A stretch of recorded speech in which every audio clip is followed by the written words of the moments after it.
One man, one mission, to rid the world of chronic anxiety once and for all. The Anxiety Guy, Dennis Simsek, shares his personal transformation from living a life filled with overwhelming worry to becoming a full-fledged positivity machine. A leading authority in generalized anxiety, Dennis gets to the truth of your mental health challenges and sets you on a path to transforming each and every area of your life. Here he is, the one and only, the Anxiety Guy. Warriors, survivors, welcome to episode number 218. This is the Anxiety Guy podcast, and I'm your loving host, Dennis Simsek. Thank you for joining me. Today we're going to be discussing the 5 battles that anxiety sufferers face every single day knowingly and unknowingly. Before I get into this powerful podcast episode, I want to remind you that this episode is brought to you by my YouTube channel. I'd like you to head on over to YouTube, look up The Anxiety Guy, and subscribe. As well, I recently made a video on the 5 best book recommendations that I have related to healing an anxiety disorder and for the transformational journey that you're on. So head on over to YouTube, subscribe to the Anxiety Guy channel, and begin your healing. Become more than anxiety starting today. And warriors, like I mentioned earlier, there are battles. There are battles going on. Consciously, we know about some of these battles, but many of them are unconscious. I mean, think about it for a second. You get to a point in your life where you actually start to feel like suffering is inevitable, like pain is inevitable. I was recently talking to someone, and they asked me, Dennis, how do you live in a third world country? I mean, aren't you concerned about doing this and that test? And I heard that when you're 40, you got to go to the doctor this amount of times and get that checked and this checked and so forth. To that I say, I have faith and I have trust. I have faith in a creative intelligence within me that can heal itself. I have faith in an outer intelligence that is guiding me, and I have trust in myself to come up with the answers that I need when the time is right. And warriors, this brings us to our first battle as anxiety sufferers, the battle between the need for certainty in a person's life versus this faith in uncertainty. Anxiety sufferers feel like they're losing control. From a young age, they felt like they had no control. They were a mistake. They didn't have a voice. Nobody listened. They were terrorized. You were terrorized. You were neglected. You were corrupted. Who knows? You were all these things. And so, because you had such little control, therefore certainty in your life as a child, as an adult, you're frantically looking for it now to make up for lost time. So a person suffering from anxiety unconsciously begins to fear more and more things in the hopes of them finding certainty, finding the answers, proving to themselves that they can solve their own problems. But what happens when they can't solve those problems is they begin unconsciously looking for more and more fear to solve more problems, to prove to themselves that they are not a mistake, and to meet needs that weren't met as a child. So, there's a real frantic need for certainty in an anxiety sufferer's life versus freedom. That freedom lies in the faith in uncertainty. You begin finding yourself speaking to yourself like, hey, I don't have to have the answers right now. Hey, I don't have to know everything about this situation. Hey, I don't need to know how this future event is going to unfold. That, my friends, is faith in uncertainty. And when you can find balance between the need for certainty and the faith in uncertainty, you are healing. This is what's called healing. You are in that awakened place, that mindful place, where you can begin to build on the progress that you're making and continue to trust in that voice within you that is guiding you. Because when you have anxiety, there is no intuition. There is only fear. The fearful voice shows up. The egotistical voice shows up.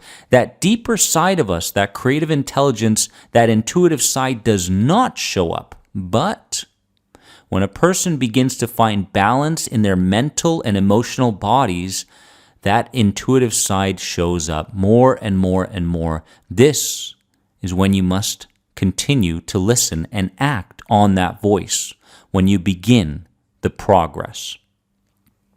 The second battle that anxiety sufferers face every single day is to please and live up to expectations of others versus prioritizing themselves first. Well, I really want to please other people because I want to feel accepted. I want to feel like I'm part of a tribe. I want to live up to other people's expectations of me. But deep down, I know that I should be prioritizing myself first, therefore sacrificing other things, sacrificing the need to please others, sacrificing other people's expectations over me. The only expectation that matters is the one that you place upon yourself. And every single day, you should expect things from yourself. Not in a pressure-filled way, of course, but you should expect yourself to have the right mindset going into an anxious situation. You should expect yourself to turn the word trigger into the word challenge. You should expect yourself to follow through with a skill set in the moment of sensitivity. Warrior, this battle between pleasing others and prioritizing ourselves first must be won by prioritizing ourselves first.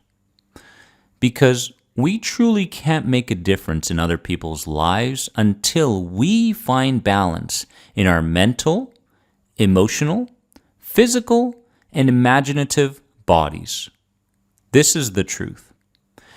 Third battle that anxiety sufferers face every single day is the programming by others from the past versus our self-programming today. You'll hear certain quotes from Uncle Jim and Auntie Nancy where they say, the older you get, the more likely it is that you're going to run into a disease. The older you get, the slower you get. Oh, my brain just stops completely working after the age of so-and-so. You know what, Uncle, Auntie? I don't believe you, right? I don't believe you anymore because I'm at the point in my life where if I don't start questioning you, questioning my parents, questioning my emotions, questioning my actions, questioning everything. If I don't start questioning everything and therefore beginning to self-program myself, I'm never going to meet those goals that I have for my life, to live a pleasant, virtuous, happy life. This is your right. You cannot meet that right through the programming of others. Because look at where that programming has brought you today. You're frantically looking for answers. You're trying every supplement there is. You're finding yourself getting caught up in all those crappy anxiety support groups there are online. Finding yourself connecting to like-minded people that are suffering just like you. And there's no progress being made by the majority of anxiety sufferers out there because they are caught in the need for the fix. The fix is that reassurance. The fix is the fulfillment of the need for connection. If an anxiety sufferer finds that they are connecting with other sufferers, they will continue to suffer. but that's a sacrifice you have to make. You may be suffering, but you have to surround yourself with people that are progress-minded, period. So this battle between your unconscious programming, which has been developed through many, many authority figures from your past, and your conscious programming today must be won by your conscious mind. Must be. Because one of the biggest reasons why people suffer from anxiety is because their conscious mind isn't developed enough. They are the victims of their emotions. They succumb to their thoughts, when in fact their conscious mind is the very thing that must lead the emotions, must lead the thoughts, must lead in terms of actions starting now. The fourth battle is trusting the answers within versus falling victim to others' opinions. Someone might say, hey, you know what? Now, in this family, we suffer, right? It's just the way it is. You know, someone might have an opinion like, oh, it's just too hard to change, right? You can't change after a certain age group, right? No, you condition yourself way too much for way too long. You can't change. And so, because you have a certain amount of trust in these people, because you see them as authority figures, those become belief systems. Not just thoughts, but belief systems. When in fact, when you can begin tapping into smaller and smaller wins, I'm talking about this gigantic picture that you see. You know, that picture that says, I am so healthy. I am abundant in every which way. I am connecting with people easily. I love my life. That picture. You don't have to experience that picture tomorrow. But what you do have to do is begin tapping the side of that picture every single day, becoming more and more comfortable in that picture as the days progress. Because you can't be going backwards. You cannot be getting caught up in setbacks. Setbacks are learning opportunities, so learn and move on. Take the lesson and move on. Something didn't go right in your life, get more sleep. Get your blood sugar levels up, right? Connect with the right people. Do the End the Anxiety program. You got structure there. Do something different than what you're doing right now, because all you have to do is look at your results. So the most important lesson here is begin trusting the answers within you, because as you continue to progress and experience those wins, you're going to find that that voice gets louder and louder and louder. Trust it. Move with it. The fifth battle is perceiving your traumatic past the same way versus re-perceiving those events and renegotiating a new meaning. Yes, I'm talking about emotional reframing. On YouTube, you will find those videos under visual imagery sessions, that playlist. You should be doing that twice a day, because you have an opportunity now. You can't go back and change the past, but you do have an opportunity to begin seeing what happened to you from a different light, from a different angle, from a different perspective. That is a choice. So what choice are you going to make? Are you going to continue to sense that your past equals your future?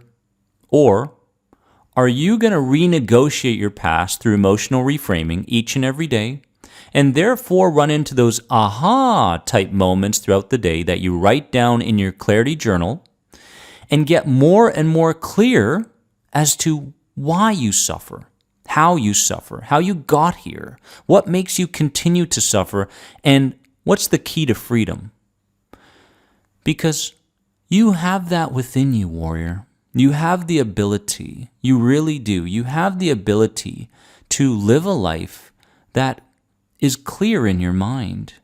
You have the ability to experience different emotions consistently throughout the day. I'm talking about neutral to pleasant ones. You have the ability to be an inspiration to other people, but you can't do it going through your life based on the same programming that got you here. You've got to change your programming. And your programming changes when you begin questioning everything. Heck, you should be questioning me. Why not? I always tell people to question me. It's good practice. The more you question me, the stronger your conscious mind is getting, and you're no longer succumbing to memory. Now what's happening is you're taking charge of your past, your present, and your future. That's where freedom lies. So, warrior, I want you to understand these 5 battles, and I want you to pinpoint which battles you're currently fighting right here, right now. And I want you to get clear. Get clear on what you need to question and what direction you need to go based on what I've explained today. I believe in you. And now it's time for you to stay relentless on this journey so that you can in time begin believing in yourself, because you are more than anxiety. Are you ready to start the program? Head on over to theanxietyguy.com. Learn more about my program today. Love you all. Have a wonderful day. I'll see you soon. Bye-bye.